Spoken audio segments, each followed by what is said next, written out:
Ya hemos visto la importancia que tienen las excavaciones en relación a los riesgos. Creo que ese es un suficiente llamado de atención para el ingeniero, para el constructor, respecto al respeto que se tiene que tener por las excavaciones.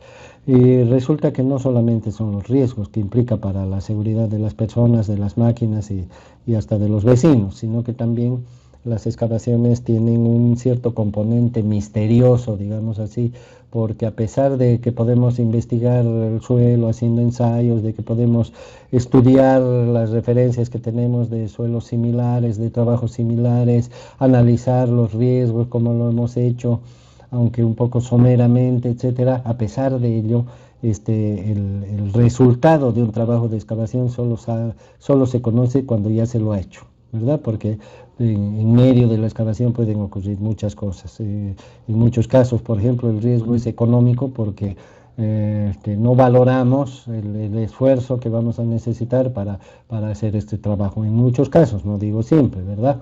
Entonces, hay ocasiones en las cuales se hace un presupuesto basado en el rendimiento, que es el tiempo o el esfuerzo, ya sea de hombres o de máquinas, que vamos a ocupar en hacer el trabajo, pero resulta que al final terminamos usando el doble, así que eso significa una pérdida económica, pérdida de tiempo y algunas veces otras complicaciones, ¿no? Porque seguramente la excavación es para algún objeto determinado, si es para vaciar zapatas, digamos, entonces el cronograma de las zapatas también sufrirá consecuencias.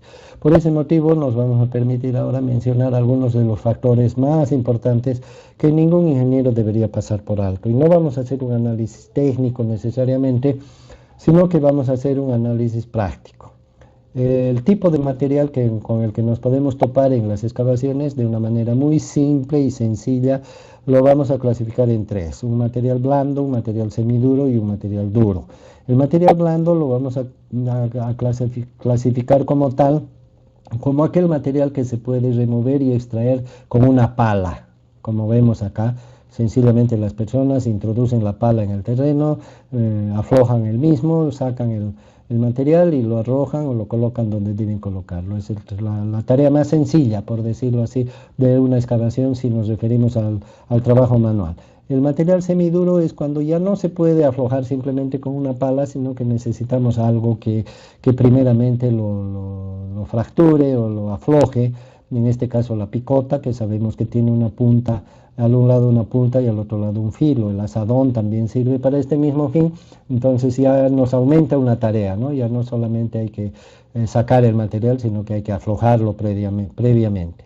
Y luego tenemos el material duro, ¿no? Que generalmente es la roca o trozos de piedra que nos encontramos en las excavaciones, o roca completa si es que necesitamos excavar en la roca.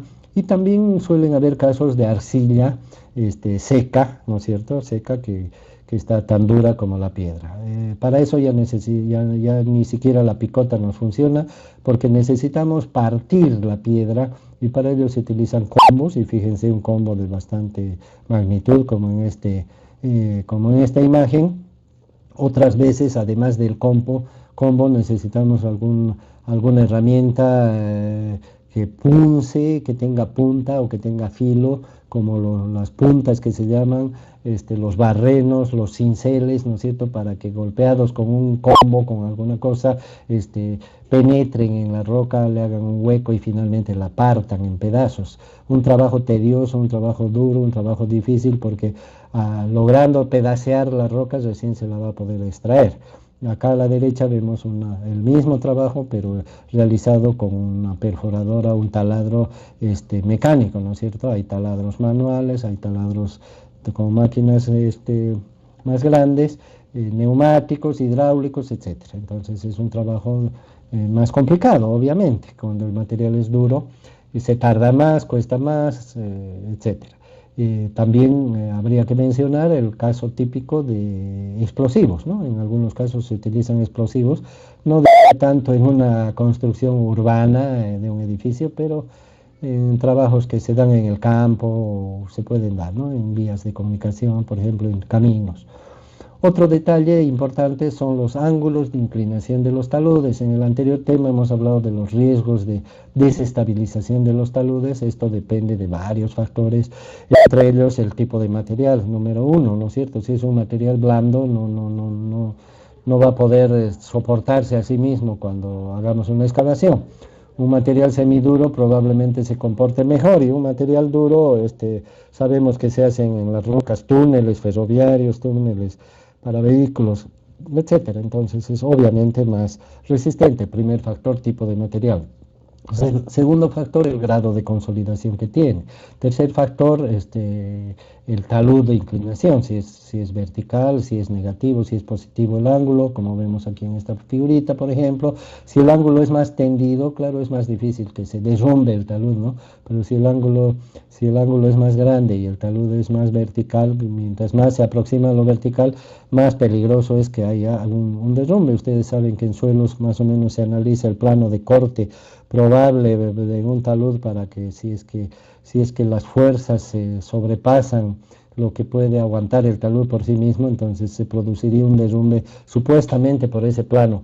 Si el talud fuera vertical, entonces tenemos todas las de perder en cuanto a la estabilidad del talud. Sin embargo, las excavaciones por lo general, y particularmente para edificios, por lo general son verticales, ¿no? Para hacer una zapata no necesitamos hacer un pozo del doble del tamaño, o para hacer un ducto, para instalar un ducto, para lo que sea. Para excavar una piscina necesitamos hacer el borde de la piscina, no necesitamos hacer 4 piscinas.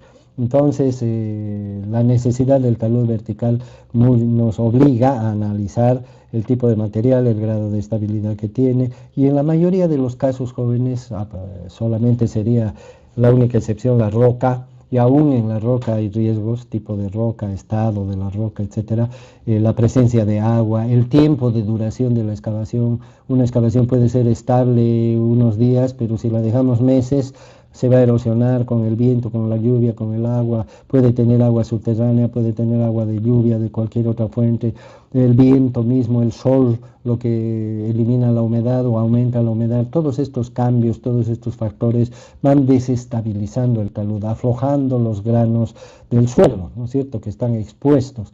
Entonces, una de las maneras de reducir los riesgos de derrumbes en las excavaciones es aumentar la inclinación del talud, ¿no es cierto? Es decir, hacerlo más tendido, evitar los taludes verticales.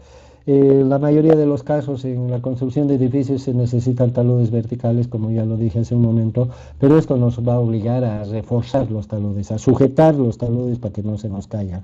Muy rara vez los taludes van a estar verticales y solitos ahí sin ningún riesgo. Además, hay algunos ingenieros que lo toman ese riesgo, ¿no? Pero es una irresponsabilidad absoluta, porque están apostando y jugando con la seguridad y la vida de las personas.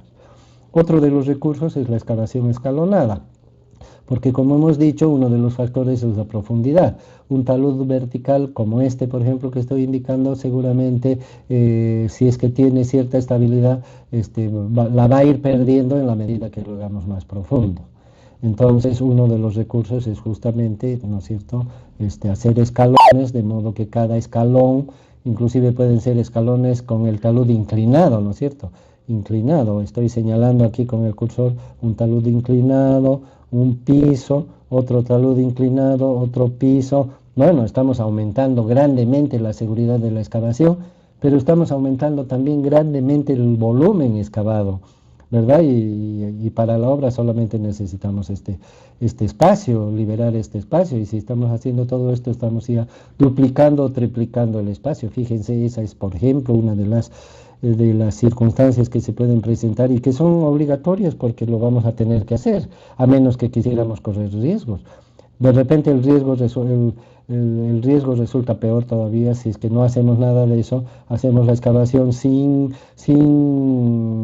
hacer escalones ni sin inclinar los taludes, nos arriesgamos, se derrumba todo y tenemos que excavar de nuevo, ¿no es cierto? Igual nomás va a haber un aumento de volumen, con el riesgo de que entierre a alguien o pase alguna otra cosa mayor.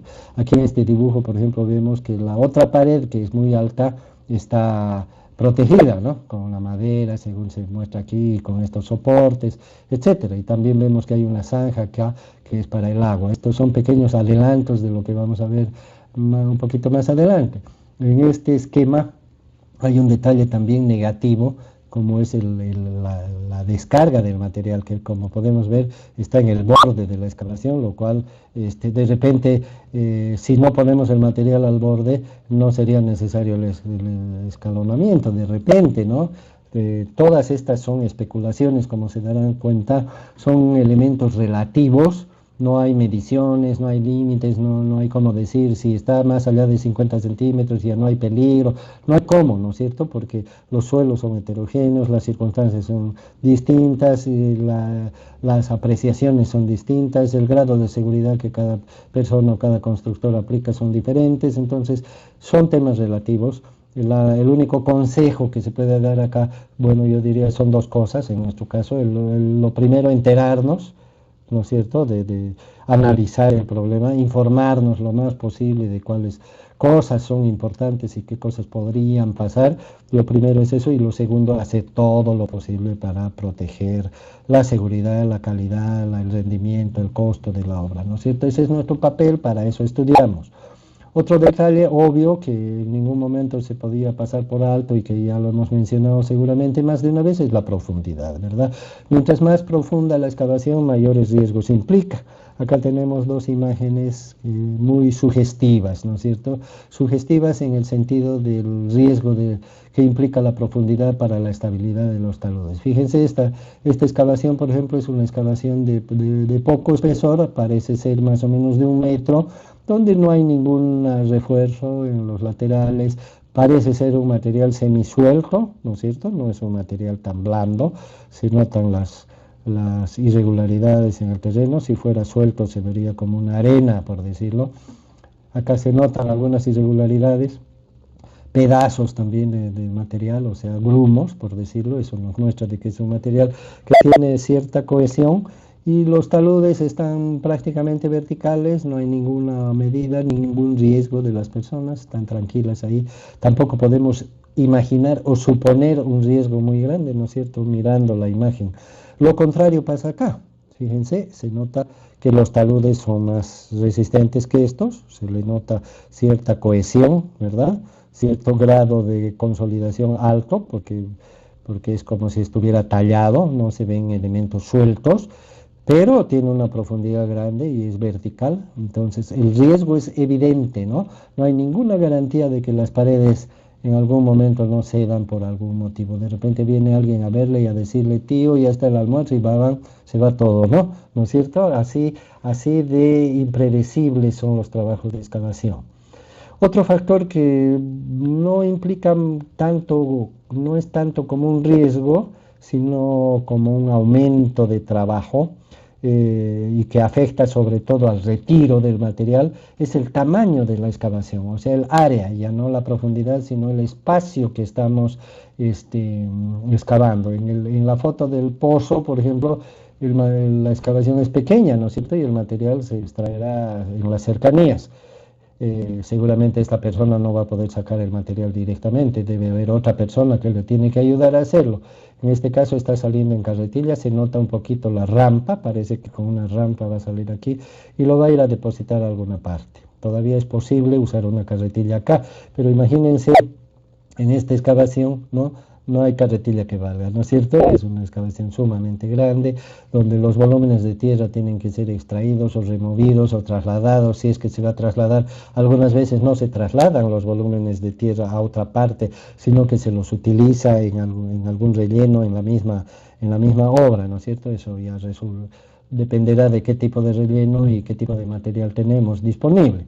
Pero las distancias ya son mayores, ya no se puede sacar en carretilla, ya no se puede sacar en baldes, ni se puede sacar a mano, ni siquiera con la pala, ¿no es cierto?, sino que hay que llevarlo seguramente en camiones. Necesitamos equipo para cargar el material y seguramente para descargarlo también en el lugar donde lo llevemos, que inclusive puede ser en la misma obra, ¿no?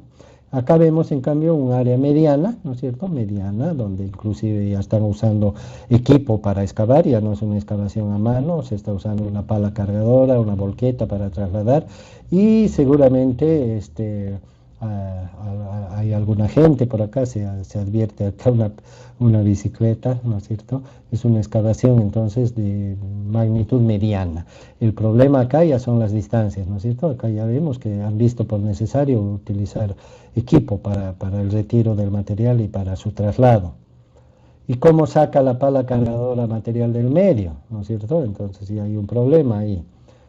En realidad el tamaño de la excavación afecta en el retiro del material, en el traslado del material. Un traslado manual, razonable, racional, puede ser máximo hasta unos 50 metros. Ya más allá de 50 metros es obligatorio, yo diría, hasta por vergüenza, ¿no es cierto?, usar un camión, usar un medio que sirva para trasladarlo el material. Ya no se llama acarreo se llama en distancias cortas, ya para distancias mayores ya no decimos acarreo, decimos transporte del material, ¿no?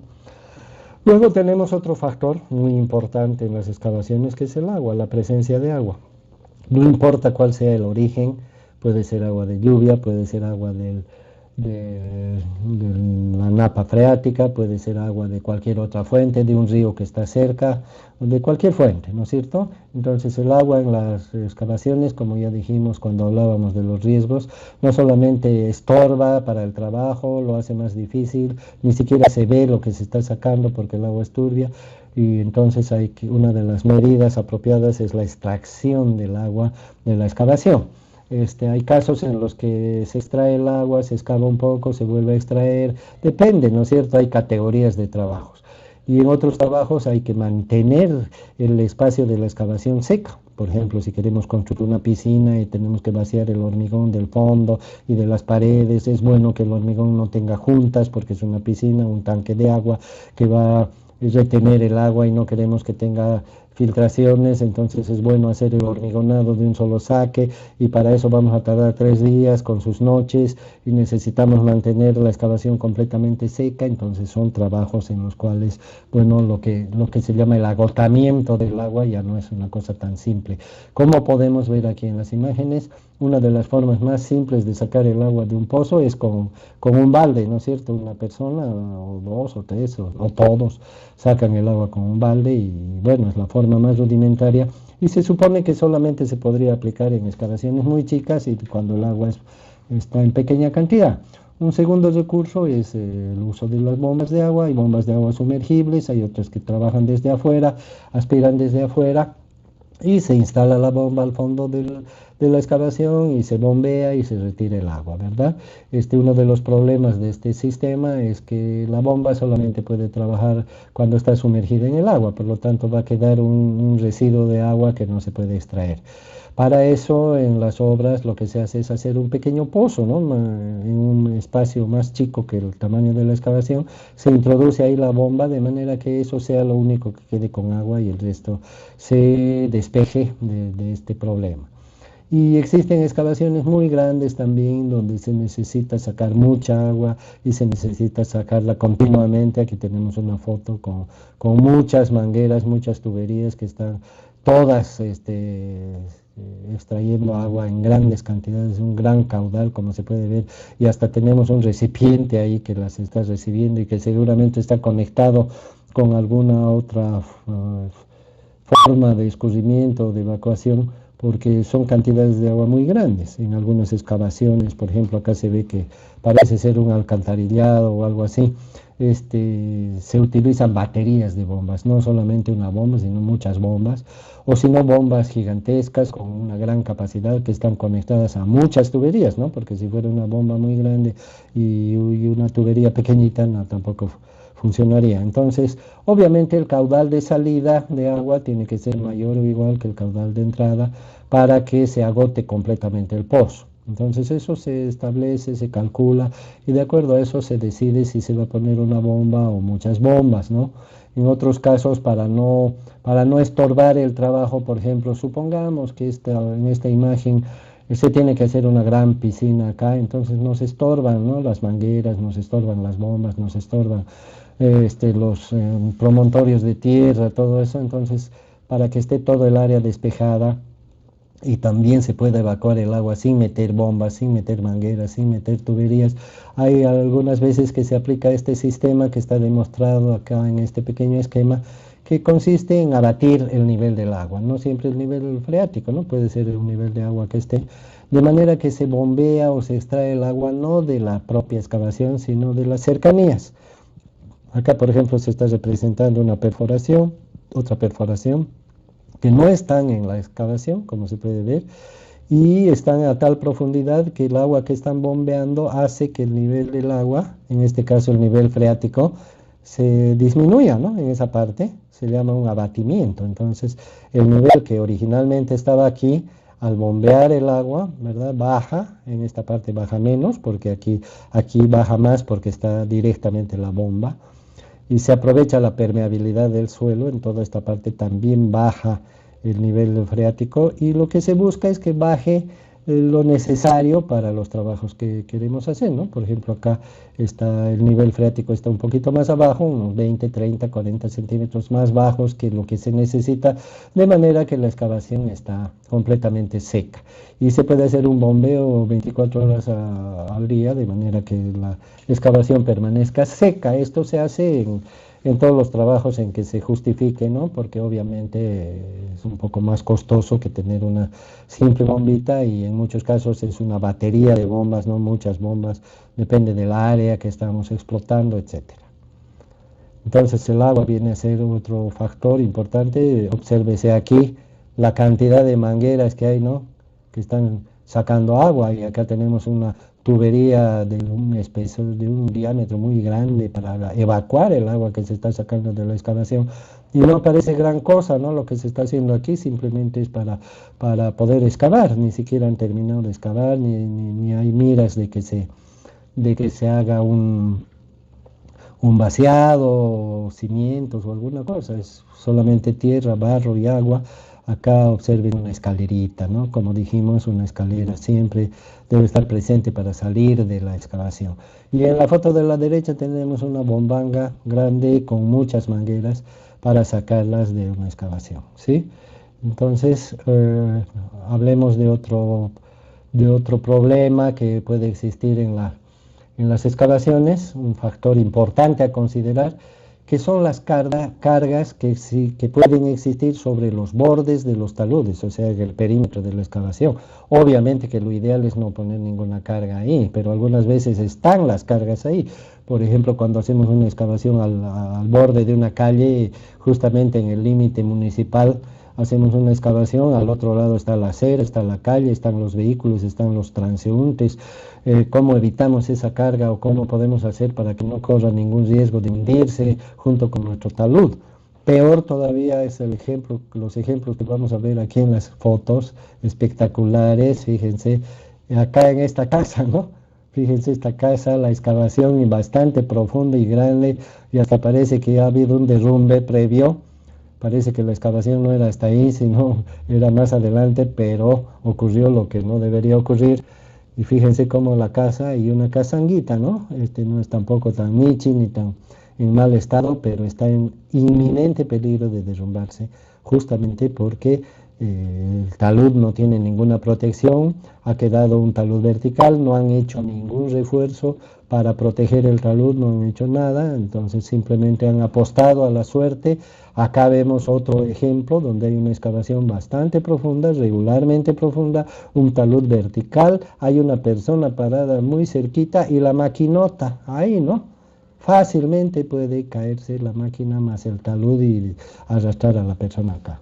Inclusive parece que hay agua al fondo por esta bomba que se ve al lado izquierdo o tubería. Entonces fíjense, son circunstancias bastante frecuentes y es necesario tomar todas las previsiones. ¿Cómo se toman previsiones en este caso? Obviamente evitando las cargas, debería haber una señal, esta máquina no debería acercarse tanto y en el caso de la construcción de la edificación esta, debería excavarse hasta un área prudente solamente y el resto del talud, si es que es necesario excavar, si es que la excavación era necesariamente hasta el borde, cosa que es bastante frecuente, hay que tomar las medidas y todas las precauciones y métodos que vamos a aprender en esta materia. Al parecer no, había aquí un muro, ¿no? Divisorio. Parece que muro y todo fue el derrumbe.